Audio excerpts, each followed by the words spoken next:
My name is Josh, and this is the Built for Wealth podcast, a millennial's no BS guide to financial freedom. In this podcast, we are interviewing investors from all different spaces and backgrounds and gaining insights on just how they built their wealth through real estate that hopefully leaves you inspired to build yours. You can follow along at builtforwealthpodcast.com. And without further ado, we'll jump right into the show.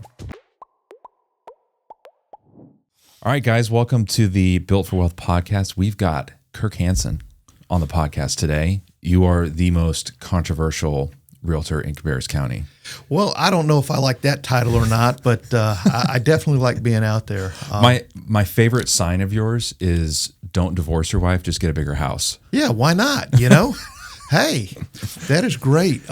And real quick on that billboard, and we do have quite a few billboards around town, but that billboard, a buddy of mine came to me and says, hey, I've got this lot on Highway 29 in Kannapolis I'd like to sell, and I want $10,000 for it.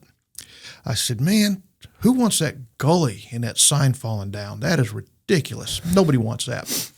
So I picked up the phone, called a buddy of mine, says, hey, you want to buy this lot for $20,000? He said, sure. He bought it. It was great. Now I get to pay him $400 a month to have my sign up there.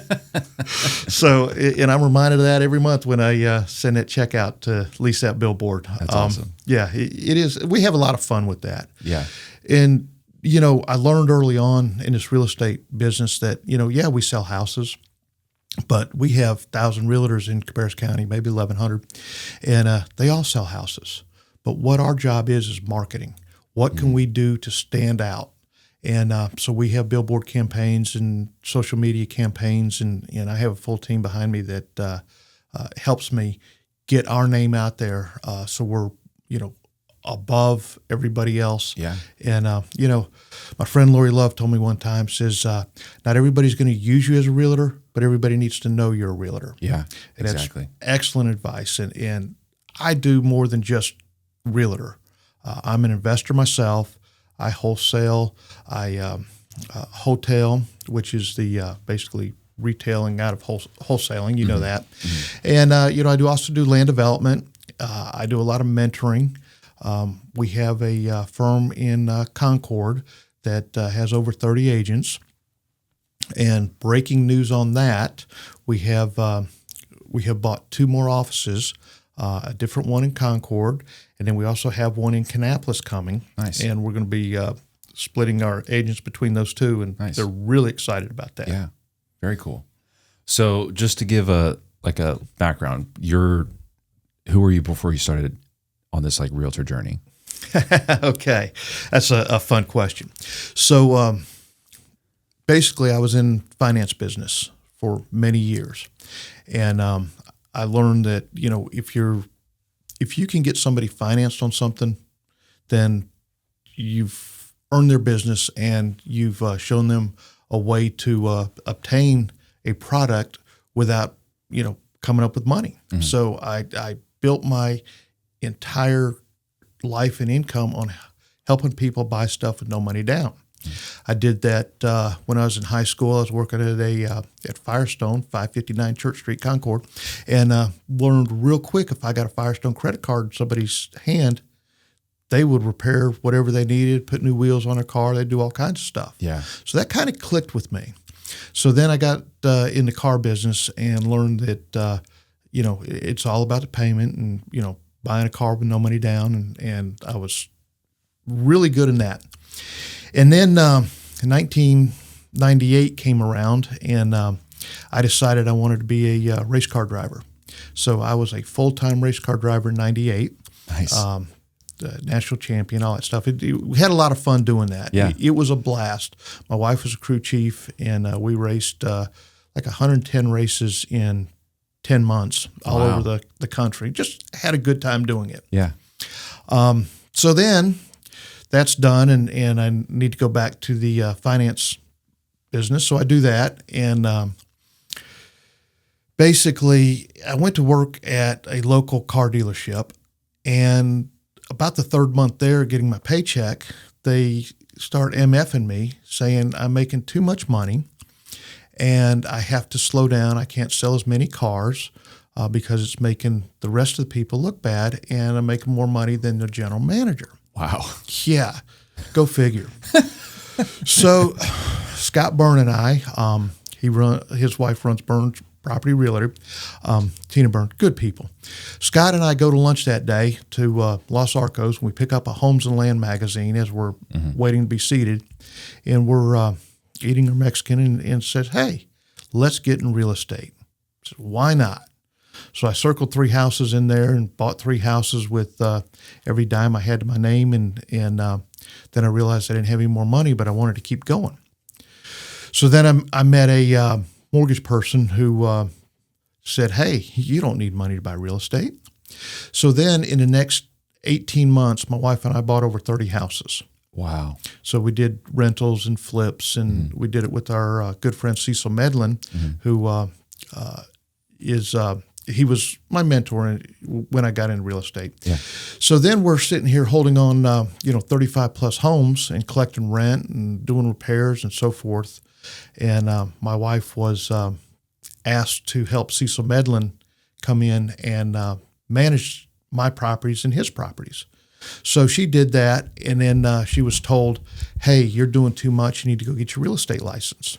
So this was early 2000. So she got her real estate license, and she's passing out business cards in class because she knew she was going to get through it, and soliciting business, and she got in it, and it was going great. Well, 3 years later, I get let go from that dealership, and I go to the next dealership, and in my interview, I say, "Well, in 3 years, you're going to let me go for making too much money. I've seen this too many times." And it was 3 years to the week that I got let go for making too much money at the next store. Yeah.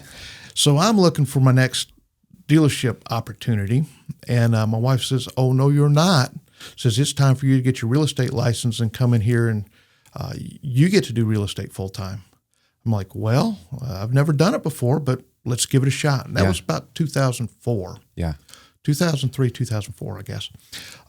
And then got my license, and funny story on that, I went to the Bill Gallagher School of Real Estate when it was down at Prudential. My class started on Monday, but unfortunately, Bill left the school on Friday. So they scrambled for an instructor over the weekend. And the person they got in was less than stellar. I realized on day 3 of that class that the only way I'm going to pass this is if I learn it myself. We had 40 students in the class, only 3 of us passed. Wow. During the day, I would sit in my truck and had a little cooler, and I would eat my snacks and have lemonade and what have you to drink, just sit there, and I would study, and I would learn it, and then I would log my hours in the class, and the instructor knew exactly what I was doing. He knew that I was determined to get through it. Yeah. And thankfully, I got through it. Nice. So that's awesome. So about in 2004, you got your license. Yes. You didn't go back to the dealership. No, have not. And ever since then, you've been selling homes, flipping homes, renting homes. Yeah, exactly. And, I've been on commission. I've never had a guaranteed salary since, I really don't know when. When I was in high school, I was at that tire store, and I was paid on commission. And that's the way I've been my entire life is, Wow. Zero base salary. I get paid what I'm worth. Yeah. And that's, going to be a whole nother conversation when you talk about minimum wage. I say people get paid what they're worth. The harder you work, the more you get paid. Yeah. How about that? What do you think was the biggest difference between you, the way that you were operating versus some of the other guys at the car dealership, as far as you were making way too much money? Why do you think that was? Never enough.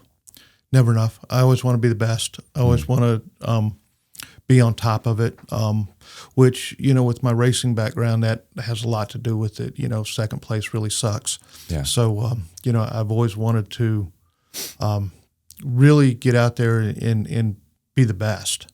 And, that's kind of where I'm at today with my real estate. I feel like that I've done a good job in building this company, and also with, back in the day when foreclosures were everywhere, I really was drawn to those because it was all about numbers.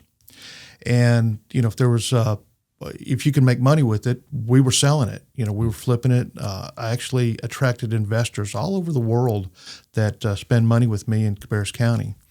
And, it was all about numbers and educating myself on the foreclosure world and how they work, where they're coming from, what the sources are to get them. So it was kind of cool when during all the foreclosures were happening and then they started slowing down, other realtors would call me and say, "Hey, I'm looking for a foreclosure. This is what I'm looking for. What do you know is on the market? Or what do you know about, 123 Main Street? It's vacant and I understand it's coming in foreclosure." I pride myself on doing the research and knowing what's going on with those foreclosures in our market. Yeah, good deal. So walk me through from 2004 after that. You have all these properties. How did it grow into your business today? Oh, the first thing I did whenever I started with doing it full time is sell all those properties. Really? I didn't want to screw with them. I saw exactly, how much work it was. And it was it's a lot of money to manage a portfolio like that, especially when you don't know what you're doing. One thing that I do differently today with my my personal rentals is I have property managers that handle that.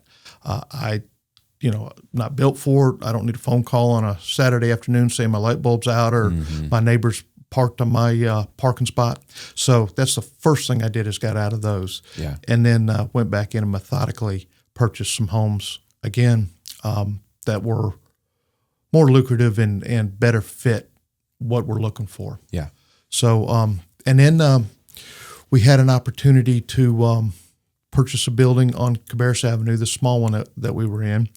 And that was great. We were across from the H&R Block folks. Well, the H&R Block folks moved out and some homeless people took over the big building that we're in now. Yeah. My good buddy Keith Troutman owned it. And I called Keith up and says, "Hey, we got to do something." He says, "Well, why don't you just buy it from me?" So I bought that building and moved in there, and we've loved it for about 10 years now. Yeah. But that is a building that we have sold, and we're moving on to our next chapter. So, that kind of led me to where I'm at today in real estate is I still deal with the investors that are around the world. I still deal with flip properties, land development, commercial real estate, and I still do a lot of retail real estate, but I also have 30 plus realtors under the Coldwell Banker umbrella that handle a lot of the retail stuff. Yeah. You got your hands on a lot of things. Yes, sir. Without a doubt. What has been your favorite real estate strategy throughout the years? The funnest time was when foreclosures were everywhere, and we put together a construction team, and I had a list on my computer of 8 different folks that were my buyers, and 8 different groups. And it was one of these deals when something came about, it was, okay, you're next in line, you get this one. And it was just sending them a contract and letting them sign it.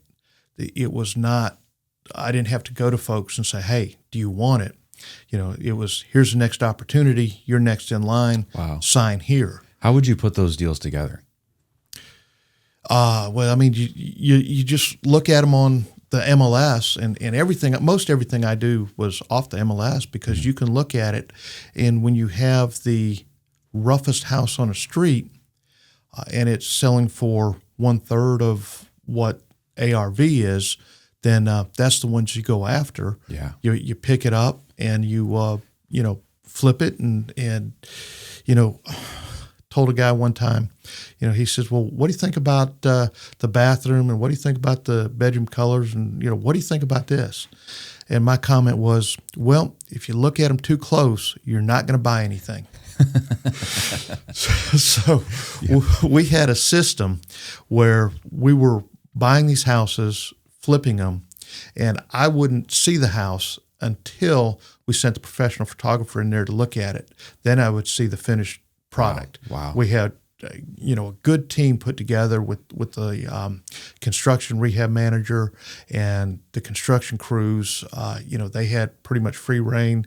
They knew that if we bought a 3-1, we're going to turn it into a 3-2. If we bought a 2-1, we're going to figure out what we can do to add another bedroom to it. Yeah, They knew what we were doing. It's just a system. It's the same thing you do time and time again. It's just a different address. Yeah.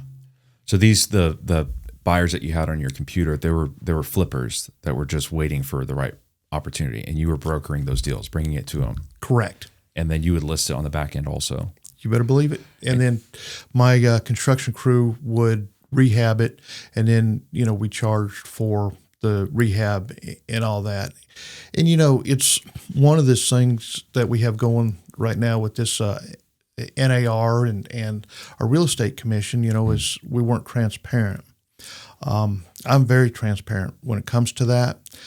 And I feel like if you have a group of investors that you're working for and they're making money, they better make sure that you're making money too. Yeah. I still get these calls from newbies that say, well, I have somebody that's going to list it for me. I just need you to sell it to me and fix it.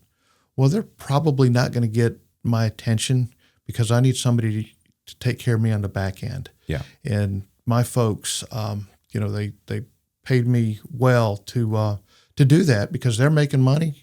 We all need to make money in this business. And Exactly. It's just kind of like what you do, when you're wholesaling a property. Mm-hmm. You want to make sure that there's meat on the bone for the next guy.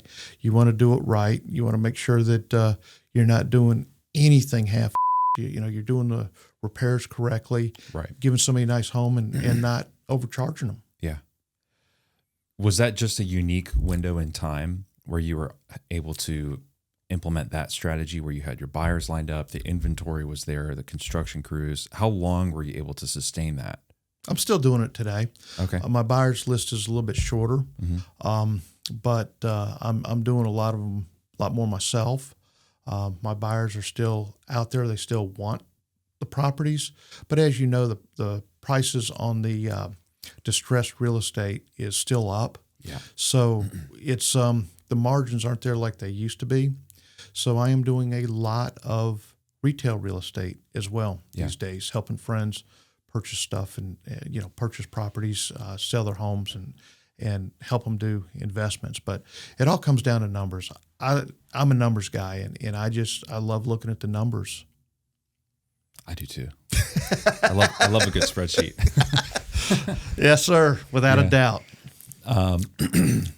So sounds like the financial crisis around 2008 was a really great time for you as a realtor.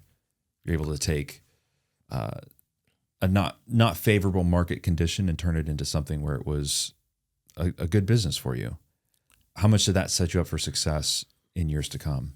Well, so let me put it this way. I was out socializing with some friends, and one of my friends says, "Hey, I got a few houses I need you to sell." I said, "Okay, great, no problem.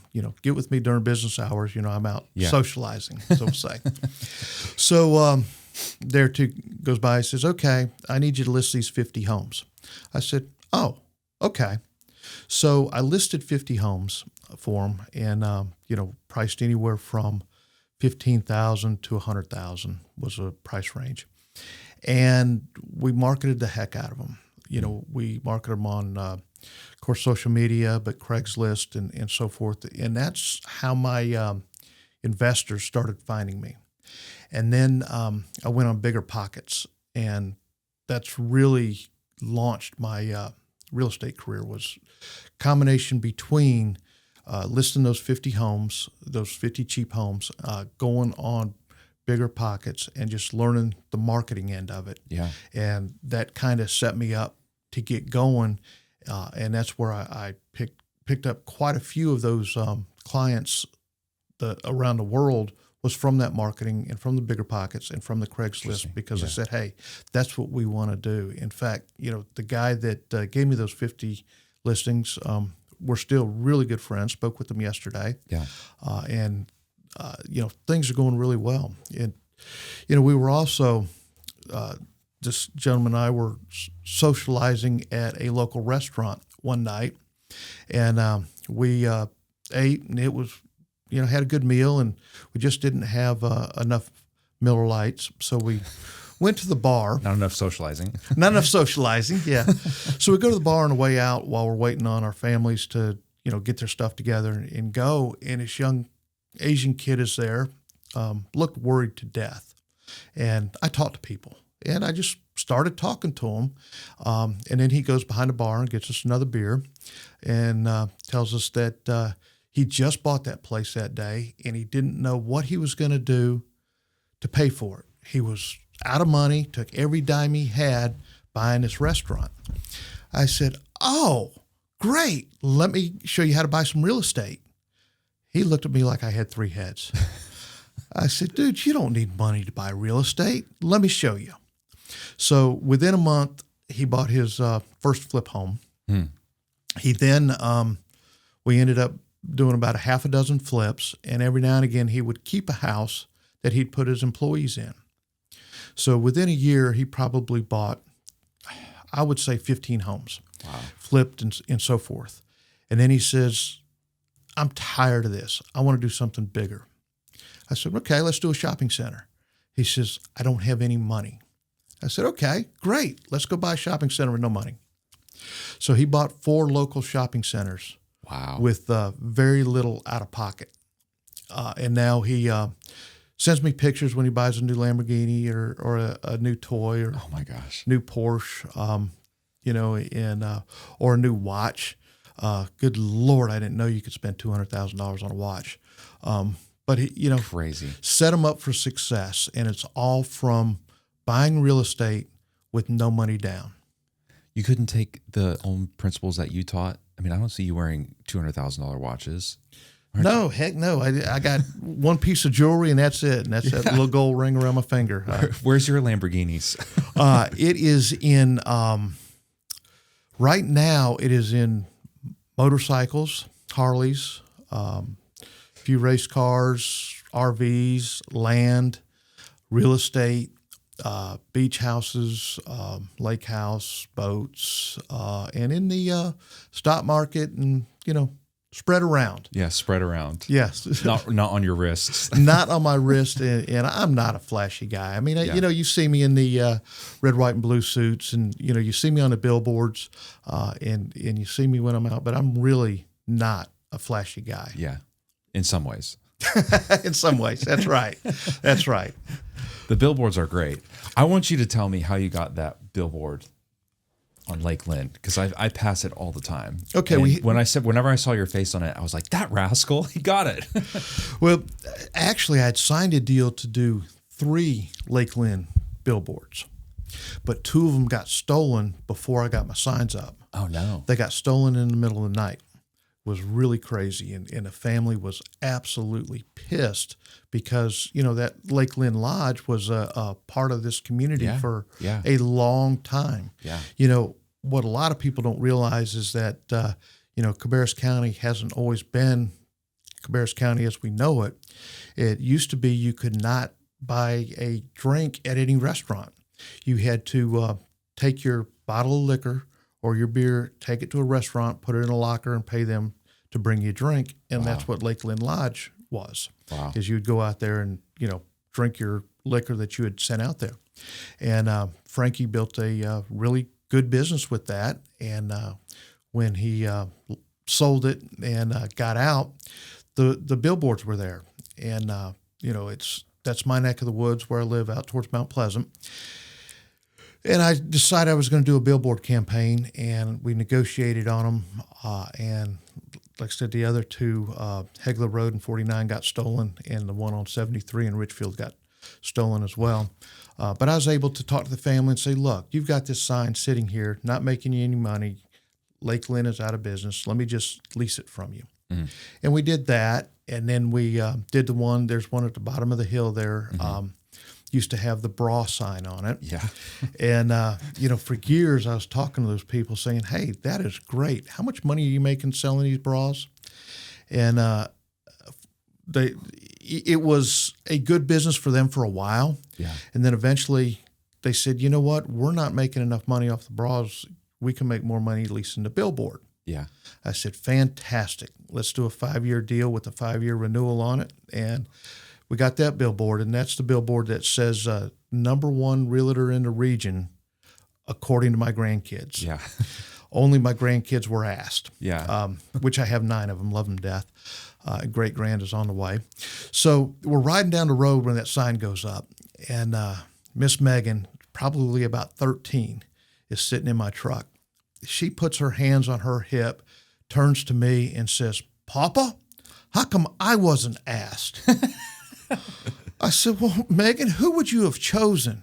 She says, well, I don't know, but I wasn't asked.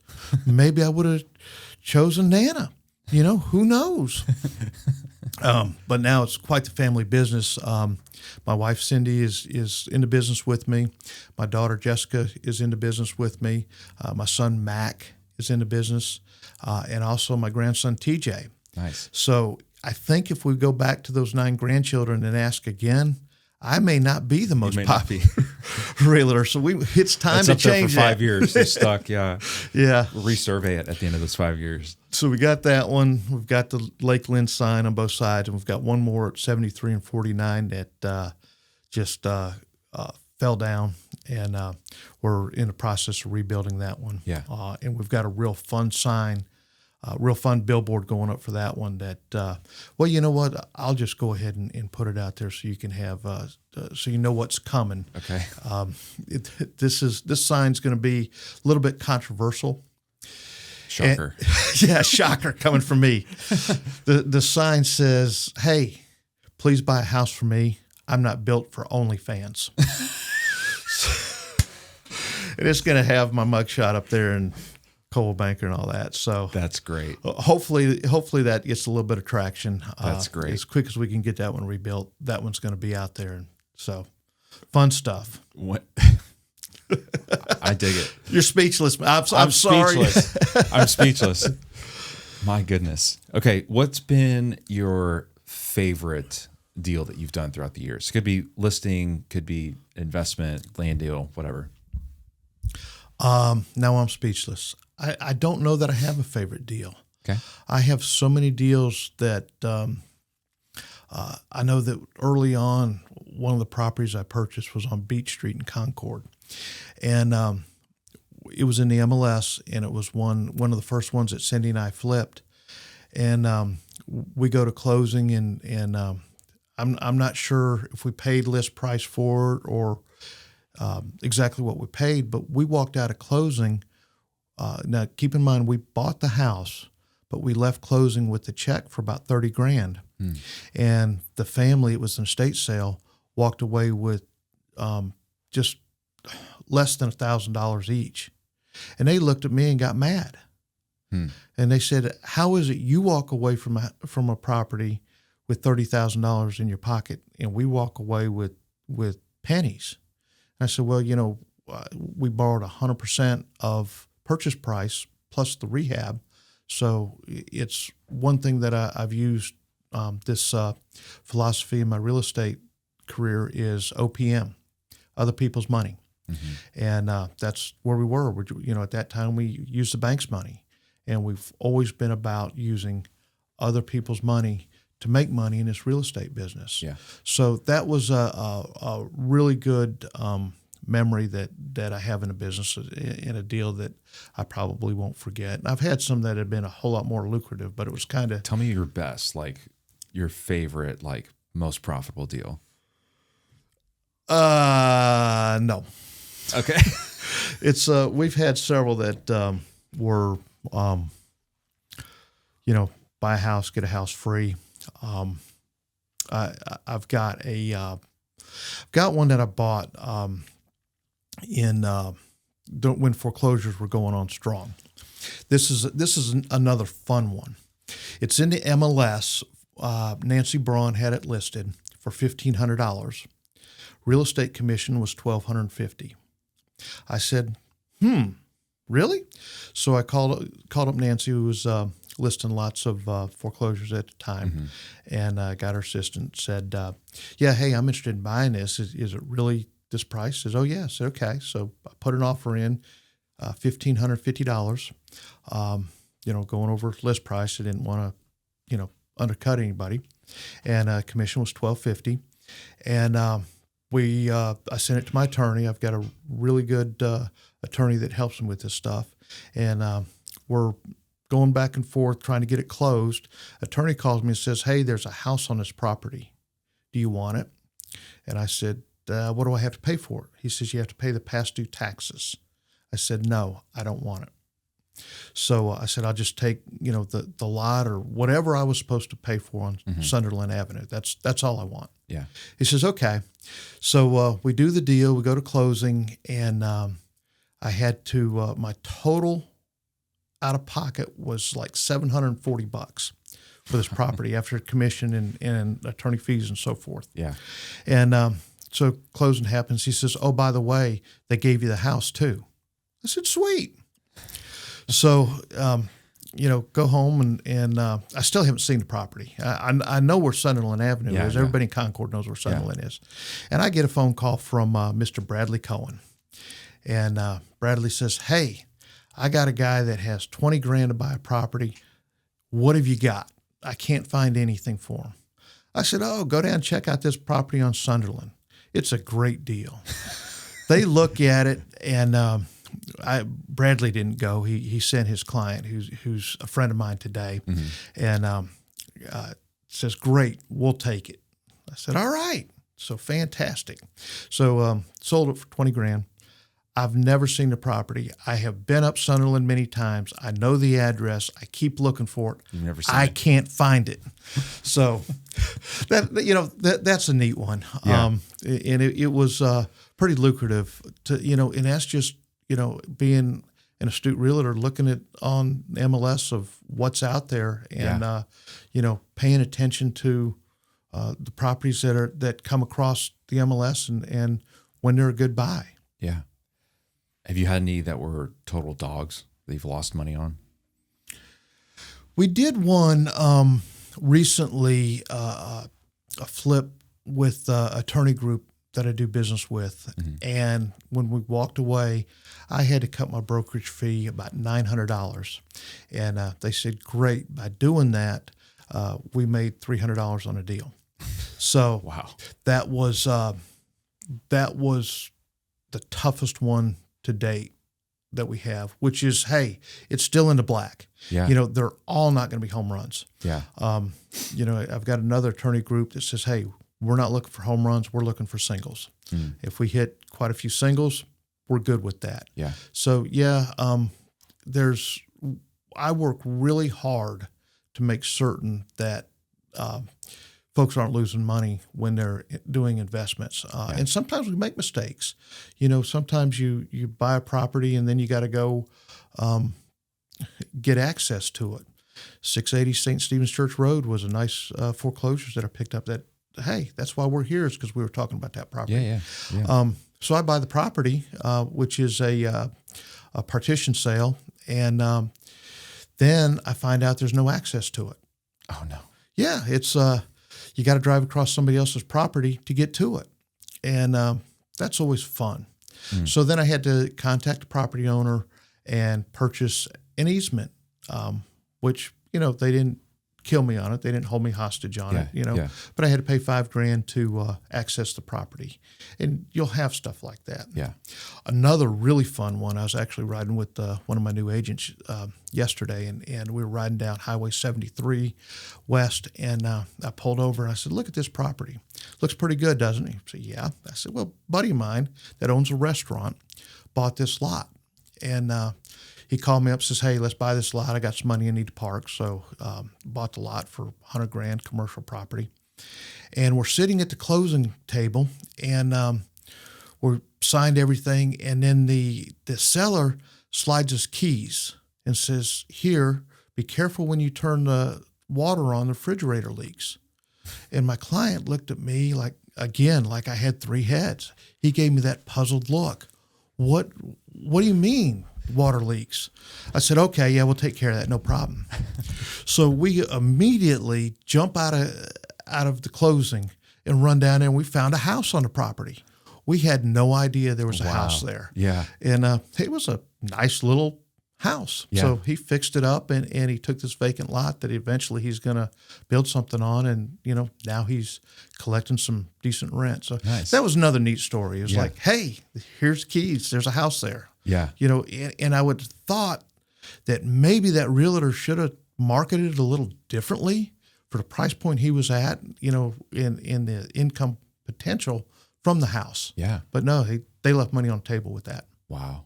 So, I mean, and that's where the advantage of local knowledge and studying your market and studying the MLS comes into play, where when somebody's listing something that's way undervalued. Like 100%. I'm sure it sounds like those are all scenarios where stuff like that happened. Yeah. And they're still out there today. I mean, there's still undervalued properties out there today. In that particular property being commercial and then having a house on it was just a bonus because the lot itself was bargain priced. Yeah. It's knowing the market. And I look at the MLS every single day. I look to see who's doing what property's coming, what the market trends are, what the price strategies are. It's just something that if you're going to do this business, you've got to do it right. You've got to jump in and, knowledge is power. And it's always been that way in my business and your business. And, it's really kind of cool that our businesses run parallel together. But we have the relationship where we want to make certain everybody around us makes money. Yeah, of course. For somebody who's interested in developing that knowledge, how would you suggest they go about doing that? Oh my God, there's so many ways to do it. Get a good mentor. Go to the meetings. Go to the REIA meetings. Go to your local meetups. Go just meet people. I've only been to one REIA meeting and met David Miller, who now I consider him a good friend of mine, who runs American Property Management and several other businesses as well. But I still stay on top of what's going on. I study those groups. I study who's coming. Everybody knows Cousin Carl. Uncle Carl. Uncle Carl. There you go. Thank you. I'm sorry, Carl. Corey, can you edit that out, please? Uncle Carl. And watching his stories and just, studying what other people are doing, their trials, their mishaps and their successes really, really helps learn, teach me what's going on in the business. Another thing too is I have a relationship with a lot of attorneys in town. It might be because of the gray hair. I don't know, but it's, attorneys are a really good source for business. Yeah. Whether it's an estate sale, partition sale, divorce sales, or just having that relationship and, working with them, the professional relationships with the attorneys really helps a lot. And I pride myself with the attorney friend group that I've put together. And that's a pretty cool group too. Yeah. I mean, the professionals who have access to some of the quirky deals, we'll call them, the partition sales, the estate sales, things like that. They're great sources of opportunity that most people may not see it with it listed on the MLS, But you have to understand it. It's we listed a partition sale in Danielle Downs, and I found then, and we made it retail ready for the attorney. We did the fluff and buff, paint, flooring, and so forth, made it retail ready, but it was still a partition sale, and I have to disclose that on the MLS. And I didn't realize that how many realtors I was isolating away from that because it's a partition sale, that they don't understand it. And I learned that with the phone calls that I got from some young realtors that had no idea what it was or what the process is and why we had to call it a partition sale or an estate sale or so forth. It's really a great avenue to buy properties. Yeah. What are some of those trends that you're seeing in the market now since you've been studying, the MLS? You have the local knowledge. What are some things that you've been seeing in the recent 2 quarters? Well, do you know that we have 157 people per day moving to the Charlotte market, and only 17 of those people are moving to actually Charlotte proper. The rest are moving to the communities outside, which gives us a housing shortage. And you combine that with the water and sewer capacity issues of Cabarrus County. It's tough, and prices aren't jumping like they did just a couple years ago, but they're still climbing rapidly. Yeah. And we still have, believe it or not, we do have a shortage on homes. We need more inventory. We are definitely short on the inventory end of it. And of course, a lot of these developments are coming in doing the cluster housing where they build a house on a quarter acre or 0.15 of an acre. And more folks are wanting that, and they want the amenity center and the pool center and so forth, and which was a tough thing for me to learn in this business. Yeah. I have a nice little property down in Mount Pleasant where I can't see my neighbors, and that's what I enjoy. And that's what I started off trying to sell to everybody else. Then I realized there's a reason for these neighborhoods, these starter home neighborhoods and these move-up neighborhoods and so forth.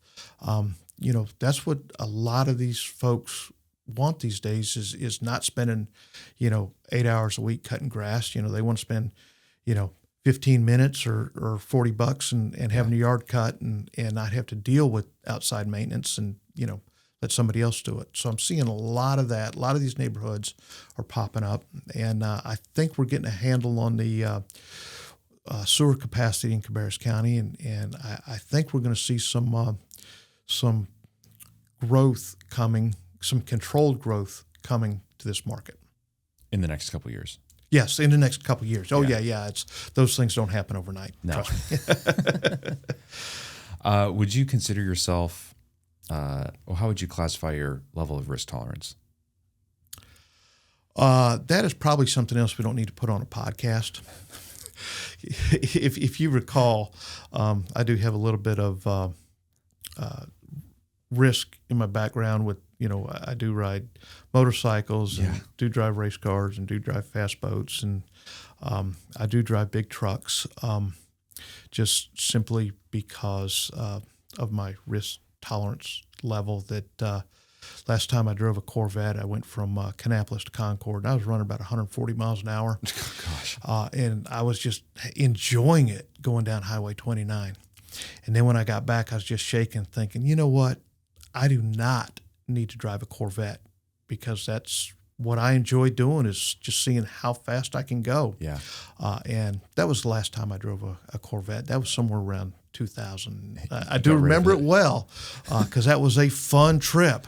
But I was shaking when I got out, thinking, I don't need to be doing this. I put too many people at risk. What statute of limitations? Is it 7 years? You can talk about all you want. Yeah, 25 years. But that's why I do drive a big truck every day, because it's kind of tough to get a big truck. Forces you to slow down a little bit. It forces me a lot to slow down. Does that carry over into business at all? Of course it does. We joke in my office that my compliance department is my wife, Cindy, who tries to keep me pulled back, keeps my reins pulled back. She was in surgery one time getting her hip replaced, and I was bored, so I bought 9 houses while she was in surgery. So she reminds me of that regularly. Again, she had surgery on Monday, and hopefully this can get edited out as well. But during her surgery on Monday, I did buy 2 new race cars. So she has not. She does not know about that yet. They will be delivered to the race shop on Saturday, and she does not go to the race shop. So what kind of race cars did you get? It doesn't matter. Let's move on. It just does not matter. So, but my name will not be on them. My business name will not be on them. So my alter ego will be the driver of them. I love it. That's great. Yeah. Did you have any limiting beliefs at the beginning of your career that held you back from doing more? That is a very good question. One thing about me is it's never enough. I don't care what it is. It's just never enough. I want to sell one more. I want to do one more deal. I want one more transaction. I want one more dollar out of it. It's just never enough. I'm not sure where that limit is, but I hope to find that limit in the next couple of years when I can put my toes in the sand and just ride off in the sunset and be done. But I don't think that's possible. I think even when the retirement days come, I don't know that I'm going to be able to slow down enough to say that I'm retired. But, I don't know where the ceiling is. One day maybe I'll find it, and then I'll call you up and say, hey, Josh, guess what? I found that ceiling, and we're there, and, Yeah. come up here with me. I don't know if we'll ever find that. I think even Rockefeller said the same thing. How much is enough when somebody asked him that? And he's like, just one more dollar. Yeah. I mean, like there's always somebody else to chase. There's always somebody who's going to make more. There's always going to be somebody who's going to do more deals, right? Oh yeah, there are. And how do you find that satisfaction in saying enough is enough? Okay, let's put it in reverse. We'll talk about my days back in the car business when they told me I was making too much money. They asked me what I was going to do to reduce that income. And I said, well, I'm going to start a second career, and that's in real estate. Second thing I'm going to do is I'm going to work Monday through Friday, 9 to 5. And, I'm going to control my income by doing that. And, oh, by the way, I need Tuesdays off to race out at Charlotte Speedway, and I need Friday afternoons off in case I decide to go racing. And they said, well, how are you going to make any income doing that? I said, well, I'm going to find a way to hit the ceiling, hit the max, so that you guys can say, I'm not paying you this much anymore. So I did that. I took my schedule from working, I'd say 60 to 70 hours a week, to splitting those 60 hours a week between the working in the finance business at the car dealership and the real estate. And I found a balance. And so when I'm in the real estate business, name of my company is Coldwell Banker CK Select. The CK is for Cindy and Kirk, and we stay in Concord and Kannapolis. And the Select is, I'm selective on who I do business with so they don't monopolize my time. And I keep my real estate pretty much Monday through Friday, 9 to 6, 9 to 7. Now, that doesn't mean I won't write a contract on the weekend or review a contract or help a client out, but I try to stay focused during the business hours. Yeah. And that's kind of where I find that's where I'm going to make enough is during those, I say 40 hours a week. My wife says 60 hours a week. So, because I think when I go home and I'm sitting in my chair that I'm not working, but when the laptop's there and I'm writing offers and responding to emails, she thinks I'm working. So I don't know. It's really just not work anymore because it's what I've been doing for so many years. Just like yourself. I've got a question for you, Josh. How many years have you been doing this, and how did you get started? What? This is not your podcast. This is my podcast. I know, but people want to know about Josh. I'm curious. I started in 2017 when we moved here and did my first flip on Gibson Drive. Nice. Yeah.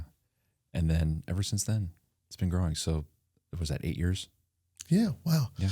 So Gibson Drive, did you buy that one out from underneath me? I don't know. Maybe 595 Gibson Drive. Yes, you did. Did I? Yes, I was bidding on that one, or made an offer on that one. Sure did.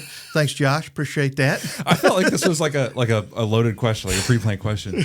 No, I you lose quite a few in this business as you go after them, and I think that's great. I don't know, because I didn't make any money on that. Okay. I don't know who you were bidding on it from, but I bought it from an individual. So I don't know if it was part of that same sale offering, but I did not make any money with it. I think I walked away with like $1,000. I'll research it when I get back to find out what my out was on it. And, whenever I look at a property, I have a formula that I look at: purchase price, rehab budget, and ARV. Mm-hmm. Now I've been told I cannot do the rehab budgets anymore because I missed too many of them. I now have a construction coordinator that does that for me, because sometimes I'll miss a budget, and then they have to do twice the work, make the house twice as nice, so we can get out of it and be profitable. But I'm gonna dig that one up, 595 Gibson, and just see what my notes say on that particular property. So that's pretty cool. That that's the way it is. But there's a lot of folks like us in this town that do this, and had a conversation one time with former Mayor Scott Padgett, who's a good friend of mine. We bought a house on Woodsdale, and can't remember the number, but Scott was the owner of it, and he sold it to me, and I brokered the sale to a foreign investor. I believe that one either was from Canada or Africa. And we went in and we remodeled it and made it a nice home. Mm-hmm. And this was back in the era where we went about 10 years where all of our front doors were painted red. Yeah. So that was a sign that CK did the flip is the red door. So, and that particular property still has a red door. So we did it, and it turned out really nice, and it backs up to Concord Telephone at that big field and real close to downtown. And we put our marketing hat on and marketed the heck out of it, and I ended up selling it to a doctor that was coming in from out of state and wanted to be close to downtown Concord. And called Scott up and said, "Hey, sold the house, and here's the pictures of it and so forth. And by the way, a doctor had bought it." And he just stopped. He said, "What? You have brought a doctor to Woodsdale, to downtown Concord?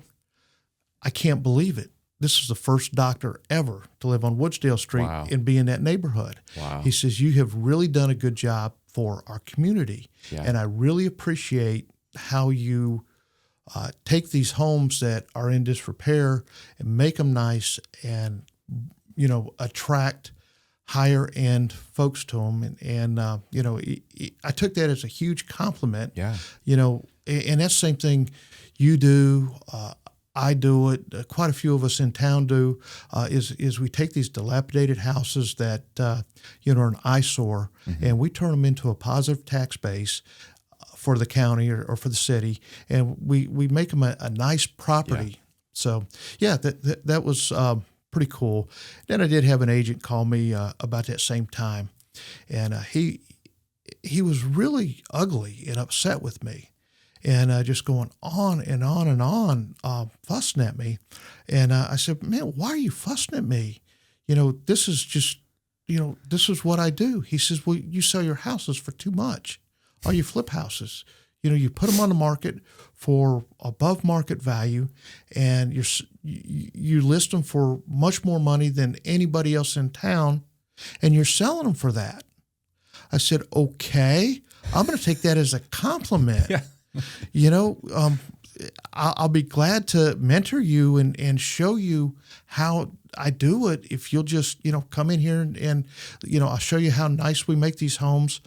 And my typical flip has a very short due diligence request, very short, because we make certain we do it correctly. We don't only, do a fluff and buff, but we go in the crawl space, make sure that's right. Mm-hmm. We go in the attic, we pull permits. We do it all the correct way. And had another kid that I loved him to death is Stephen Kaiser. Do you know Steve Kaiser?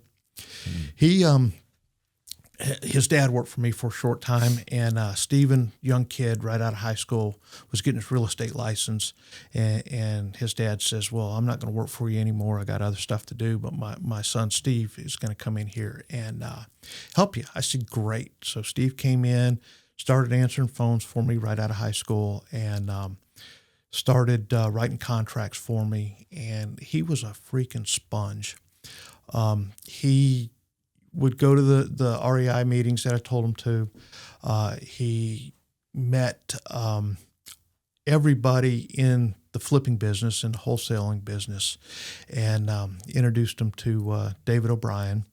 And then I introduced him to one of my investors in Vegas, and, it was going great. And then I hired a couple girls in the office, and Steven says, okay, I'm done. I'm going home. I'm going to work from the house. Little did I know, he was becoming a wholesale guru. And now he's got his feet in the sand somewhere, just living the good life. And he flips houses all over the United States. Oh, wow. And he's got a system down that he attributes a lot of that to what I showed him in the beginning of how to do this section, this portion of real estate is, you can flip and you don't have to see the houses. If it's a good deal, you can buy it. You can use other people's money.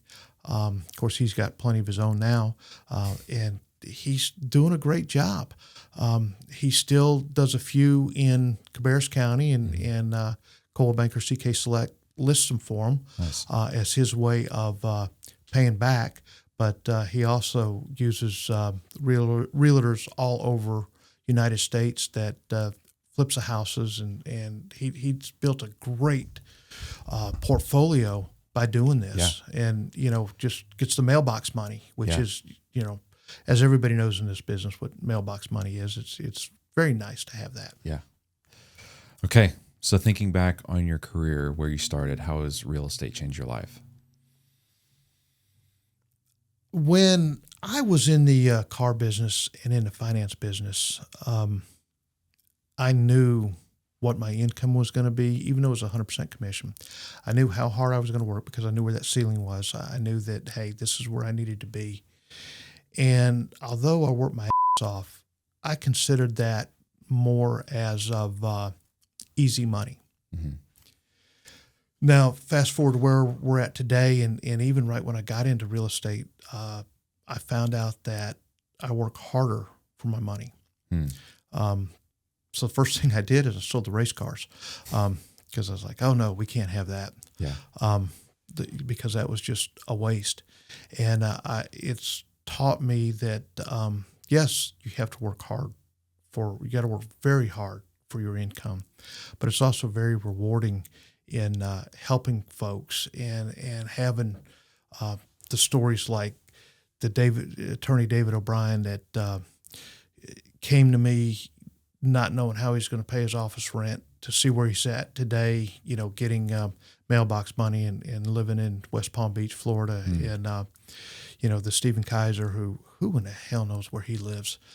But he's, calls me and we're still friends, and his fiance is a good girl, and seeing these people make money. Maria in my office, I love her to death. When I did property management, she was the Hispanic girl in the house that was the translator. And somehow or another, me and my charming personality lured her into real estate. And I didn't know that. She went and got her license, came in, started working as my assistant. And you're talking about a ball of fire. Maria Lopez is selling real estate left and right. Yeah. And she's doing a great job on the retail real estate side of it, and she's killing it. So, yeah, I'm prideful of that. Brittany Craig King came to me. She was a bartender, a little rough around the edges like me.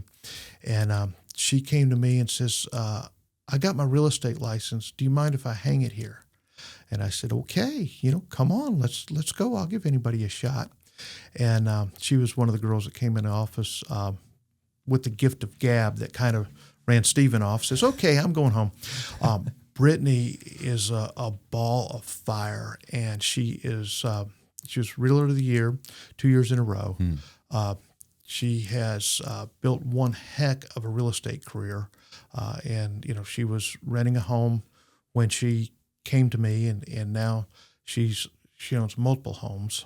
Maria, same thing. Maria now owns multiple homes. One thing that I try to teach to my agents is home ownership. I really don't want you paying rent when you're out here trying to teach other people how to be homeowners. Right. So that has been really rewarding, seeing the success of other people. Maria actually beat me in one of the categories one quarter last year in the MLS, maybe most listings, or there was a category she beat me in.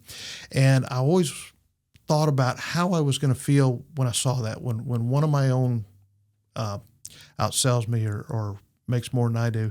And, I always thought I'd have a little bit of animosity, but when that happened, I just had a sense of pride, like, hey, look what they did. That is fantastic. And I'm glad I could be a small piece of their journey, such as all these success stories that I'm telling you about, with David O'Brien, with Steve Kaiser, and Maria, and Brittany, and I've got this attorney group that I won't mention.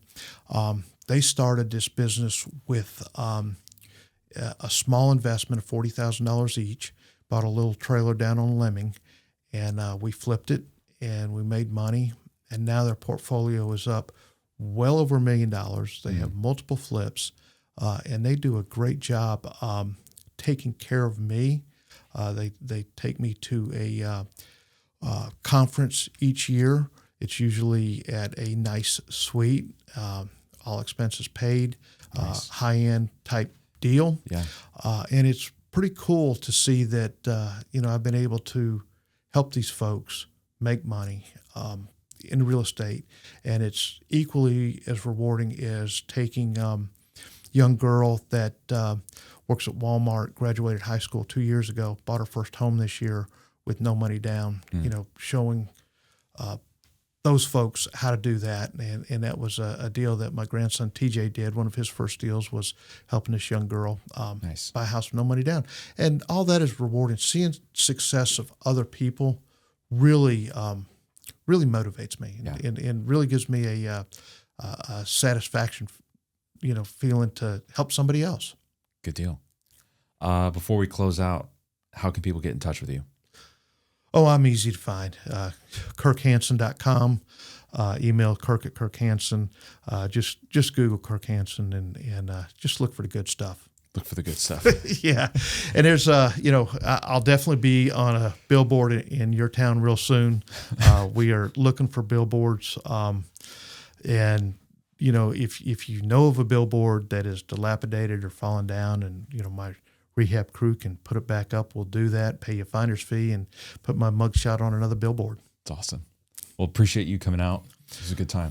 Man, I appreciate, finding out a little bit about you and your success and 8 years in Cabarrus County. And look where you're at. You've done a great job. Thank you. Building a reputation and, doing things the right way and putting together a good team behind you. And what's the name of your company one more time? Sell My Home Carolina. Sell My Home Carolina. Yeah. And got an excellent location that, I am a little jealous that you got this location before I did. When I saw that sign come up, and I was like, daggone it, look what he did.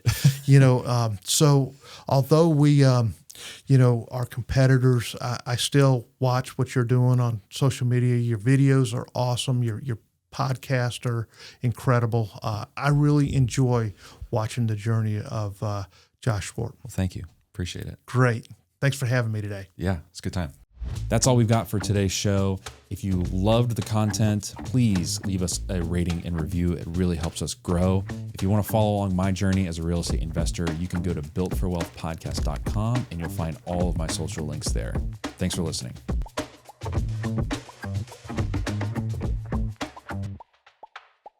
Nailed it.